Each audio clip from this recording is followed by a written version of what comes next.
The pain of becoming a trader is knowing that you can make the money, but you don't have a strategy to use. So you're left with two options.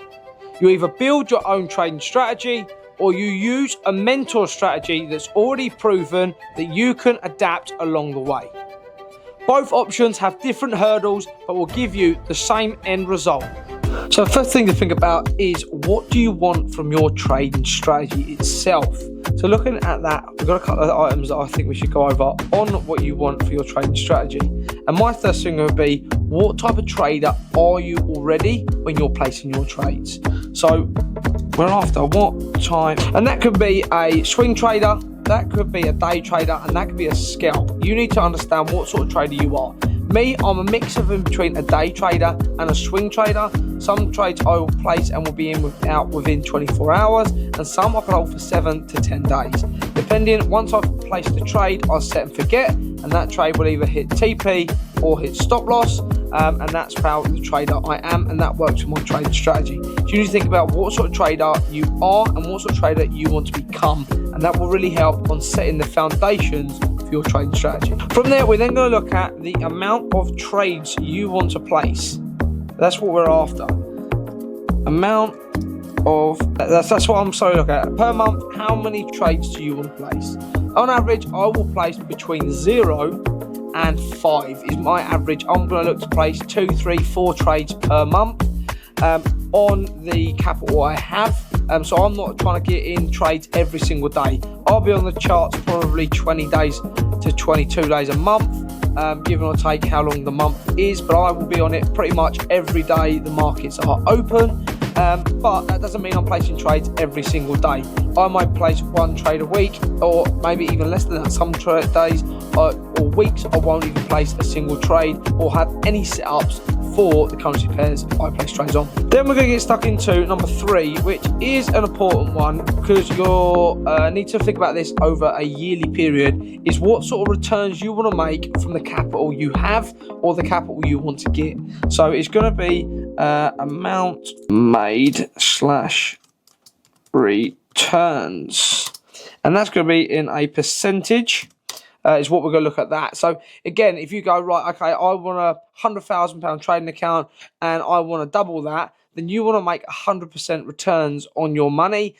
Is that doable for you? Is that doable from your trading strategy? And is that something that every other trader is doing? I would say no. Every other trader is probably doing anywhere between 20 to 40% a year. So if they've got a £100,000 trading account, they're trying to make between 20 and 40,000. So that's why we always try and up capital and always try and aim for the million or more mark. Because if you've got £1 million and you make 20%, you made 200,000 returns from the capital that you have. So that's a big thing to think about, what you want to make from your strategy you've got, and then over time all you need to do then is just up your amount of capital you have. So if you've got a trading strategy, we create one, and let's say I've made that to make 20% per year roughly. It averages bangs out 20% returns throughout the whole year, and I'm placing, let's say, 2 trades a month. I'm placing 24 trades a year, and we're banging out 20%. Then the next following year, all I need to do is then up the amount of capital I've had. I don't have to do any more work, place any more trades, because we keep the amount we return back the same. We just get more trading capital. So we go from 100,000 to 300,000. Then the following year go from 300 to 600, and then we go to 1 million, and we just keep stepping that up through personal funds and through funded prop firms and challenges. And then finally, after that, is one that you probably wouldn't think that I was going to say, but that is going to be then the currency pairs that you have already traded, or the currency pairs you want to create a strategy for. All different currency pairs move differently. Some are fast-paced, some are slow-paced, some need bigger stop losses, some need smaller stop losses, and that's something to take in when placing trades and when building a strategy. So it's going to be currency pairs that you're going to trade. And for me, I already trade I had to trade a lot of currency pairs, and then because I adapted a strategy from my mentor and then adapted that to how I liked it, I then could fine tune through the currency pairs that strategy just give me the best results on, really. So AED CAD, Euro USD, ADJPY. They're currency pairs that my trading strategy does well on, and that's the ones I just focused on. Some of you might have favorite currency pairs already, and then you're going to build your strategy to that currency pair, where I already had the trading strategy, so then I made the currency pairs fit that strategy through what the returns I was getting back on the trades I placed. So that's the first thing to think about. So we'll go over that again. We are looking at what you want from your trading strategy. We're going over what type of trader, that says time, there should be type. Are you a scalp trader? Are you a day trader? Are you a swing trader? Or are you a mix like me? The amount of trades you want to place. Do you want to be placing trades every single day? I've got some mates that go to the gym with on a regular basis, and they are placing trades of 8 or 10 every session that they're in the markets. Not a bit of me. I don't want to be involved with that. A very stressful game. So they are very high scalp traders on the 1 minute, 3 minute, 5 minutes. I'm averaging on the 1 hour, 4 hour, and the daily time frames is where I'm at. And then, yeah, so just what sort of type of trader are you? And then what sort of trades amount do you want to place per month? From there, we're going to be amounts made. What returns do you want to make per month from the capital you have and from the strategy? Because you can always grow your capital easier than you can make more returns with your trading strategy. And then finally is the currency pairs that fit best to your trading strategy or to how you're trading already. Because a lot of you are already placing trades, but you just haven't got your own strategy or a strategy that's really honed in to you. So now we've got part one out the way and you understand what you need to think about before placing any trades and building a strategy. Now we're going to get on to how you backtest that strategy and make it work for you. So backtesting your trading strategy. Now you know what you need to start your trading strategy, and let's get on to how to backtest that. And I would use TradingView and the TradingView backtesting feature. I'll use that for all of my backtesting and all of my chart work. So you haven't got TradingView, go download the TradingView app. It is free, but if you're serious about trading, you are going to want to pay for the premium subscription because that will allow you to use the backtesting feature I'm going to show you. So first of all is how to use the backtesting feature on TradingView. This is TradingView. It's going to look very, very different on what you're seeing mine to yours in color and my actual screen itself. You're going to have a lot of crosses, lines, different colors. Your candlesticks will be all different, but the main aspect of TradingView will be there, and you can customize this as you go along in your trading journey. So I've had 7 years on this, so I've done a few tweaks. So what we're looking for is the backtesting feature. First of all, what we need to do here is go right the way to the bottom where you can see the calendar icon and click on that. Once we've clicked on the calendar icon, it's going to bring up where we are located now, which is the 22nd of December. We got, what, 1, 2, 3 days till Christmas. And what I'm after here is we're going to go back in time to previous data. So it can be 1 month, 3 months, 5 months, 1 year, 2 years, 3 years. The only thing to think about is if you're on lower time frames, like the 1 minute, the 5 minute, the 15 minute, it will only go back so far before TradingView can't hold any more data. So on the daily time frame, it'll go back to 1988 or whatever it is. But on the 1 minute time frame, it may only go back 6 months because they can't store too much data on the lower time frames. So think about that. What we then do is we need to jump back time frame. So we can look to click back. You can do the top here, 1, 2, 3, just click away until you're happy at a time frame. And then you select the day like the 1st of March, or you can type that in. That's just now going to bring us back to that time period of data and what the market was doing. What we do need to do before that is to make sure, and I do this in this order all the time, I always fuck it up, is you need to go back to a lower time frame. So at the minute, you can see I'll show you that now. We're on a daily time frame. We're going to go the 1st of March of this year, 2025, and I'm going to click Go To. Nothing moved because we've already got too much data up in the bigger time frames. So where we are now in July of 2020, that is too much data. So we need to drop down to the 1 hour time frame and then select the same time, and that will then bring up data, but in obviously a smaller time frame. Something that a lot of people will start doing before then actually realizing what they're doing. So zoom in nice and tight. You can grab the side, that brings you in, and if you wiggle your mouse, that brings you sideways. So it's a little bit complicated to get used to, but once you're on it, you're on it. So we're going to bring it in nice and tight so I can see my data I've got at the minute. I am currently waiting for some sort of major rejection of this zone before we can catch a long trade. And what we're going to do is we're now going to go back to the same again. So we can go back to the 1st of March 2025 and click Go To. That's now going to bring us back to some data that we can actually see. What also you need to do is another little tip on here for anyone using the backtesting feature. You can see it brought up the 1st of March in the center of the screen. So, but we still have 18 days worth of data now being shown. So you can see actually we're not going to start on the 1st of March. We're going to start on the 18th of March because we've already seen this data, and this data now is no good for us to backtest because we know what's going to happen. That's just cheating. If you now start doing stuff where you've already seen where price is going to go and price movement, you're really not backtesting any sort of real life data. You're just going over what you've seen. So it's good to start fresh and not know what you're seeing or what's coming next. Once you've then got a time frame where you're actually going to backtest to, you then need to come up to the top where it says replay function. Click that. Would you like to continue last replay? So I was backtesting this morning. No, we want to start a new one. I don't want to go back to the previous time where I was. So we're going to start new.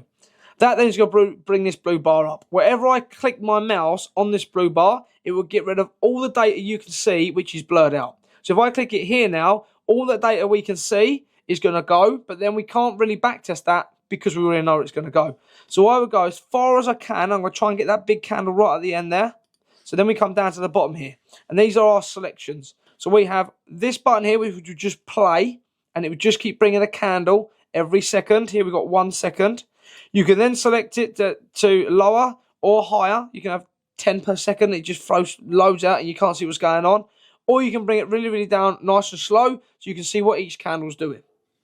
Or you've got this button here, so I press that now, will just give us 1 candle. And that's what I like to use, just 1 candle at a time as we go. This one here, if you press that, that will jump to real time, and you don't want to do that because then you've got to redo all your backtesting again and go back to where you was. So one last final bit before we can get into the other stuff and all the goodies is when you press the play bar here for forward, if I press that, you've got to give the candlestick a couple of seconds to reset. What it does, it will open where price opened up and then it will close where price closed. I'll show you that now. So it opened there, but price actually closed higher in bullish movement. Press it again, it opened there, but it pushed up again. So you've got to give it that couple of seconds just to go from where price opened to where price closed before looking at that candle and making any sort of movement or place any trades. You can see that all the time. Wait. So just be a little bit patient on it. It does it with every candle because it shows you where it opened and where it closed. That's the idea of it. So now you know how to use the backtesting feature on TradingView like a pro. We're going to go into the currency pairs you're going to use. So you need to look at the currency pairs that you've already been trading and what ones are actually making the best returns from the trade you placed. It's not always ones that are making the most money, but what ones have you not placed the most amount of trades on and you got a better win to lose ratio, or you've got a better risk to reward ratio on them trades. So look at the currency pairs and go through, write down proper data, don't just guess, and see which ones are giving you the best results, and they're the ones you want to start backtesting on.